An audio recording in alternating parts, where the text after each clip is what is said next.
Terima kasih kepada Yang Ketua kerana memberikan peluang kepada saya untuk membahaskan Belanjawan 2025. Tuan Yang Ketua, saya bersyukur melihat data-data ekonomi yang dibentangkan oleh Yang Amat Berhormat Tambun semasa membentangkan Belanjawan 2025 pada hari Jumaat yang lalu.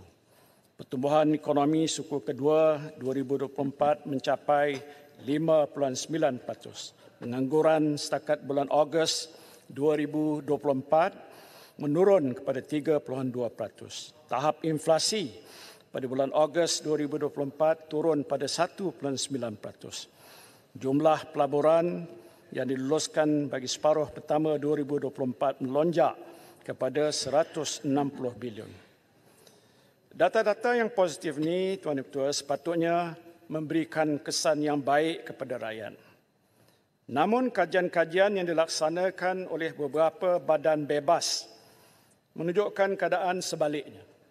Kajian yang dijalankan oleh Malaysian Institute for Economic Research, MIER, misalnya mendapati 72% responden terjejas dengan ketara akibat kenaikan kos sara hidup, dengan majoriti daripada mereka terpaksa mengurangkan perbelanjaan harian mereka.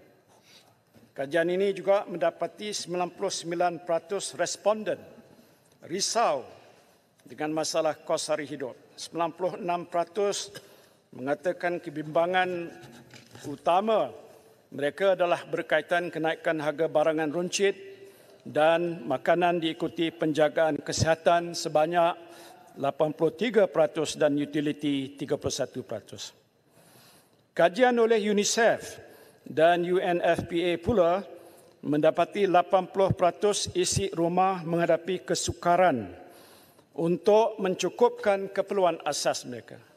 Lebih tinggi berbanding 70% semasa pandemik COVID-19 yang ketua. 95% kanak-kanak daripada isi rumah berpendapatan rendah hidup dalam keadaan kemiskinan, dengan lebih separuh daripada mereka makan kurang 3 kali sehari. Maksud saya, Tuan Ketua, walaupun kita bangga dengan data-data ekonomi yang telah pun dibentangkan oleh Yang Amat Berhormat Tambun, kita juga mesti melihat realiti di bawah. Adakah data sama dengan realiti? Berdasarkan dapatan-dapatan kajian yang saya sebutkan tadi, malangnya ia tidak sama. Walaupun angka-angka ekonomi menunjukkan tren yang positif, masih ramai rakyat di luar sana yang menderita akibat kenaikan kos sara hidup.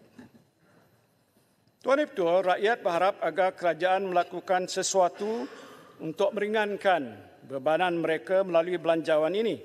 Tetapi apa yang kita lihat dalam belanjawan ini adalah sebaliknya.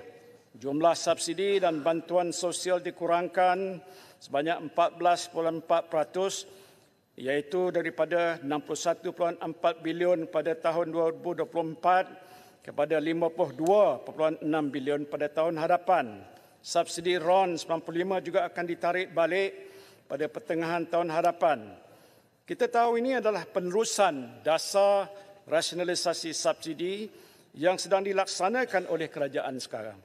Persoalannya ialah apa kesannya kepada rakyat. Dalam keadaan rakyat sedang menanggung beban kos sara hidup yang tinggi dan juga harga barang melambung, kerajaan tarik subsidi dan juga naikkan cukai. Kesan langsung daripada tindakan ini ialah harga barang akan menjadi lebih mahal dan beban yang ditanggung oleh rakyat semakin berat. Dengan kadar inflasi dijangka meningkat antara 2 sehingga 3.5% pada tahun hadapan, kerajaan perlu menimbang semula dasar dan cara pelaksanaan rasionalisasi subsidi ini. Jika subsidi petrol 95 ditarik pada tahun hadapan, pastinya akan ditarik pun. Saya pasti kesan berantainya akan dirasai oleh rakyat. Walaupun kerajaan memberikan jaminan bahawa hanya golongan T15 yang akan membayar lebih, tetapi siapakah golongan T15 ini? Berapa jumlah mereka? Adakah mereka ini golongan maha kaya dan sebagainya? Menurut data Jabatan Perangkat Malaysia, mereka yang berdapatan isi rumah sebanyak RM13,295 adalah tergolong dalam kelompok pendapatan 15% tertinggi di negara kita. Mereka ini mungkin suami dan isteri yang berpendapatan sekitar RM7,000 sebulan. Mereka bukanlah golongan maha kaya dan dengan hutang rumah, hutang kereta, yuran pendidikan anak-anak dan lain-lain tanggungan pendapatan boleh guna ataupun disposable income mereka mungkin tidak seberapa untuk menyerap kenaikan harga petrol. Dan jika mereka adalah golongan peniaga dan usahawan, kos kenaikan harga petrol yang terpaksa ditanggung mungkin akan dipindahkan kepada pengguna dengan menaikkan harga barang dan perkhidmatan. Akhirnya, yang terjejas dengan penghapusan subsidi petrol ini bukan hanya golongan T15 tetapi juga golongan B40 dan M40.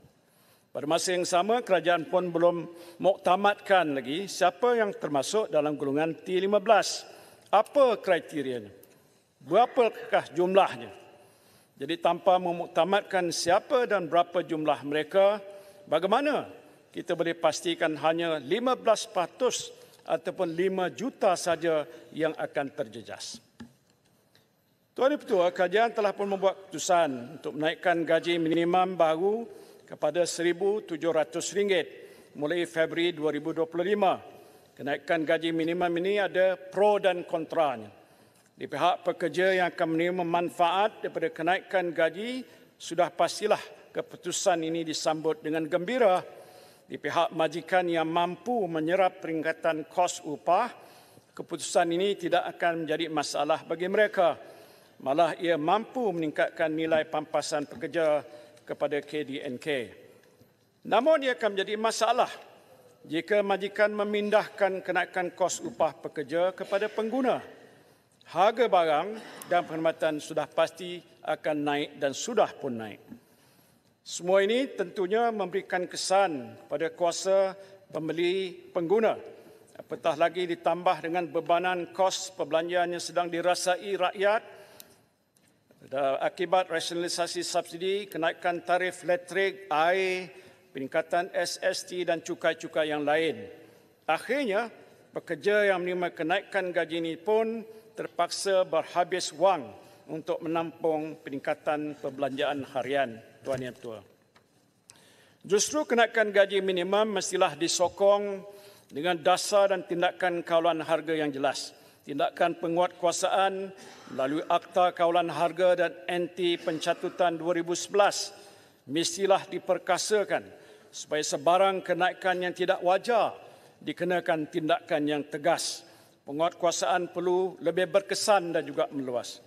Dan di samping itu, kerajaan juga mestilah lebih berhati-hati dalam melaksanakan apa-apa dasar yang boleh menyebabkan kesan berantai ke atas kenaikan harga barangan dan perkhidmatan.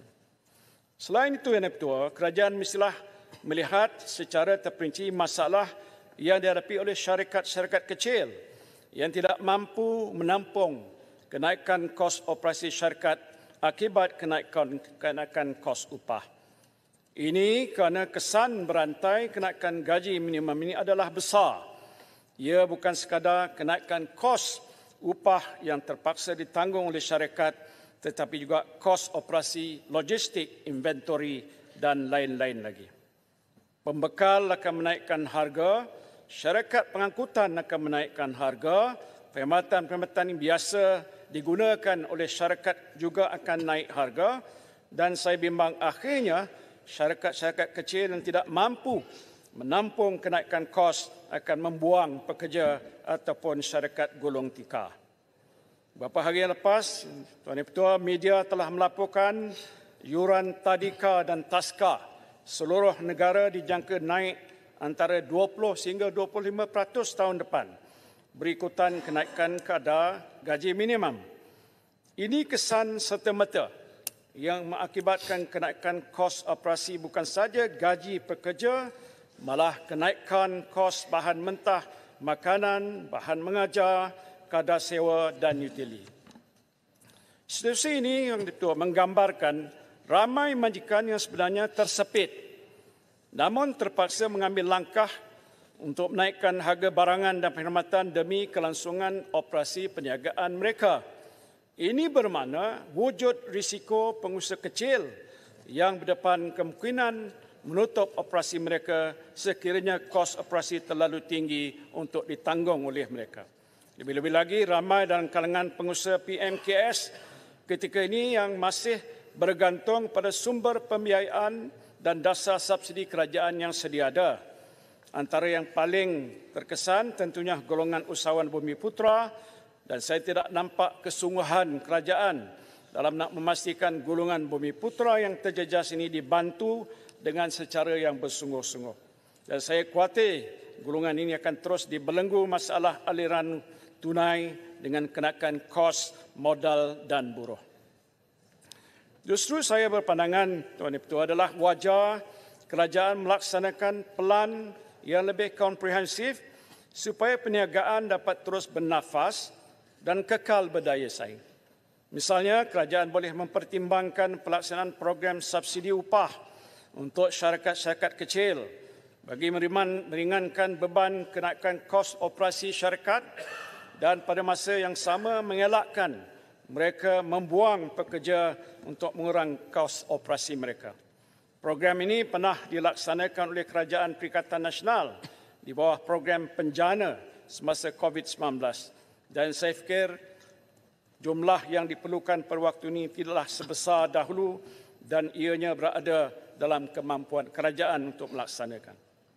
Selain itu, pelan pemulihan PMKS hendaklah diadakan dengan tumpuan khusus diberikan pada PMKS Bumiputera, utamanya yang terkesan teruk dengan pandemik COVID-19. Agensi-agensi sedia ada, Tuan Ketua, yang ditubuhkan untuk membantu usahawan Bumiputera termasuk institusi keuangan mestilah lebih giat menyediakan bantuan dan dana pada usahawan Bumiputera untuk bangkit dan mengekalkan daya saing mereka. Tuan Ketua, sektor kesihatan, pendidikan dan kebajikan sosial juga akan terjejas dengan rasionalisasi subsidi yang sedang pun dilaksanakan oleh kerajaan. Peningkatan peruntukan untuk sektor kesihatan pada 45.4 bilion adalah suatu yang baik, namun tidak boleh dinafikan isu kekurangan kaki tangan perubatan masih membelenggu. Di samping itu, peruntukan pendidikan juga wajar ditingkatkan, terutamanya dalam meningkatkan infrastruktur sekolah, termasuklah di kawasan luar bandar. Aspek kualiti pendidikan termasuk latihan guru, kemudahan pendidikan dan keperluan untuk beralih kepada pembelajaran digital mestilah diberikan perhatian yang serius. Jurang pendidikan antara bandar dan luar bandar juga mesti dirapatkan. Prinsipnya, Tuan Ketua, semua rakyat di negara kita tanpa mengira perbezaan kaum, wilayah ataupun kelas pendapatan mesti berpeluang untuk mendapatkan akses kepada pendidikan percuma yang berkualiti. Sehubungan itu, saya sarankan supaya kerajaan mengkaji semula penghapusan subsidi pendidikan di sekolah berasrama penuh untuk golongan T15. Sudahlah, mereka ini terpaksa membayar harga petrol yang lebih mahal bermula tahun depan. Mereka juga terpaksa membayar lebih untuk pendidikan anak-anak di asrama penuh. Seeloknya, Tuan Ketua, hal pendidikan untuk anak-anak ini janganlah diganggu.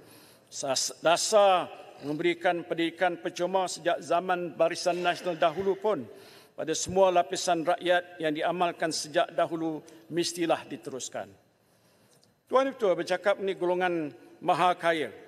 Saya ingin nak bertanya pada Yang Amat Berhormat Tambun, tadi dia ada di sini. Apa jadi dengan high value goods tax yang sepatutnya dilaksanakan pada tahun ini? Kita tak dengar apa-apa berita mengenainya. Adakah ditangguh atau dibatalkan? Sedangkan cukai jualan sebanyak 10% ke atas barangan bernilai rendah atau low value goods tax telah pun dilaksanakan sejak bulan Januari tahun ini. Ini seolah-olahnya orang miskin yang membeli barangan murah dikenakan cukai, orang kaya yang memberikan barangan mahal tidak dikenakan cukai. Ini agak dasar yang songsang. Saya juga ingin bertanya pada Yang Amat Berhormat Tambun mengenai dasar gaji progresif yang telah diumumkan oleh kerajaan. Adakah ia akan dilaksanakan, ditangguh atau tidak dilaksanakan langsung. Hal ini perlulah diperjelaskan. Mengenai belanjawan 2025 yang terbesar dalam sejarah, Tuan Ketua, saya mengingatkan bahawa belanjawan tahun ini, 2024, pada asalnya berjumlah 393.8 bilion, telah meningkat kepada 407.5 bilion daripada segi perbelanjaan sebenar. Jadi berkemungkinan juga perkara yang sama akan berulang pada tahun hadapan jika perbelanjaan negara tidak diurus secara berhemah. Saya juga ingin menyentuh tentang kenaikan harga barang makanan. Ini special yang memberikan pesan kepada semua golongan rakyat, terutama yang miskin Pak Goh, dan berpendapatan rendah. minta luar sikit Pak Goh. Boleh? Ya, saya tertarik dengan apa yang diucapkan oleh Pak Goh berkaitan dengan pendidikan percuma untuk yang akan tidak balik, terutamanya kepada T15.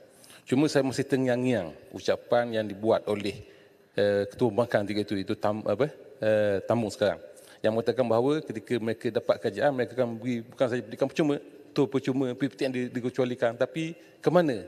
Apakah ini dinamakan ketimbang? Kecing, tipu dan sembang. Terima kasih, Pak Goh. Terima kasih, Yang Hormat. Saya fikir jawapan itu semua dapat tahulah bahawa banyak perkara yang sebelah sana mengumumkan tapi tidak dilaksanakan atau dibuat sebaliknya. Jadi ini menimbulkan banyak persoalan sama ada kerajaan yang ada pada ini berpegang teguh pada apa yang dijanjikan atau hanya nak kata orang manis di mulut. Ya? Jadi itu yang menyebabkan banyak pihak yang mungkin pada ini masih kurang yakin tentang apa yang dinyatakan oleh Yang Amat Berhormat Tambun.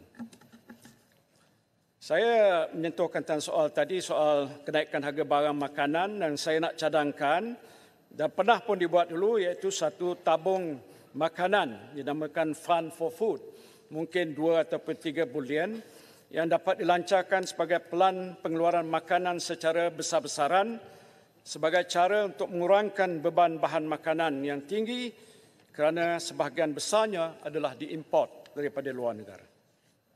Tuan Ketua, keadaan rakyat di negara kita ini belum benar-benar selesa walaupun angka-angka ekonomi menunjukkan tren yang positif.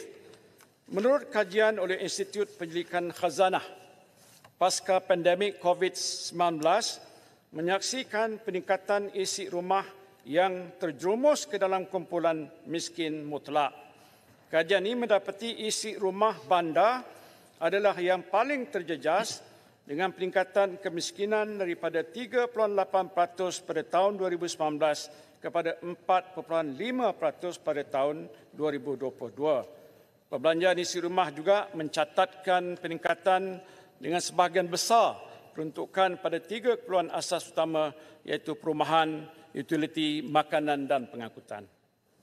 Tuan Yang Ketua, saya rasa amat bimbang dengan dasar rasionalisasi subsidi yang sedia ada, yang saya cadangkan supaya dikaji dan diteliti secara lebih teratur dan tersusun, kenaikan cukai SST, kenaikan tarif elektrik, kenaikan harga air dan pelbagai-bagai lagi yang telah pun menyebabkan ramai isi rumah di negara kita ini akan dan sudah pun terjerumus dalam gaung kemiskinan, dan perkara inilah suatu yang tak kita elakkan. Sekarang rakyat berhadapan dengan masalah bebanan yang agak berat, rakyat dihumbankan dengan masalah yang bertimpa-timpa, dilonggokkan semua sekali. Bukan dalam satu tempoh yang sedikit, tapi satu tempoh yang segera. Dan kesannya kepada penduduk di dalam kita, tak kira siapa, Melayu, Cina, India, di bandar dan luar bandar adalah amat membebankan. Sebab itu saya memberikan pandangan di sini supaya kerajaan bersikap lebih adil dan lebih prihatin tentang masalah rakyat yang ada dan berbuat sesuatu dengan lebih segera untuk membantu meringankan bebanan mereka. Terima kasih saya ucapkan pada Yang Ketua. Assalamualaikum warahmatullahi wabarakatuh.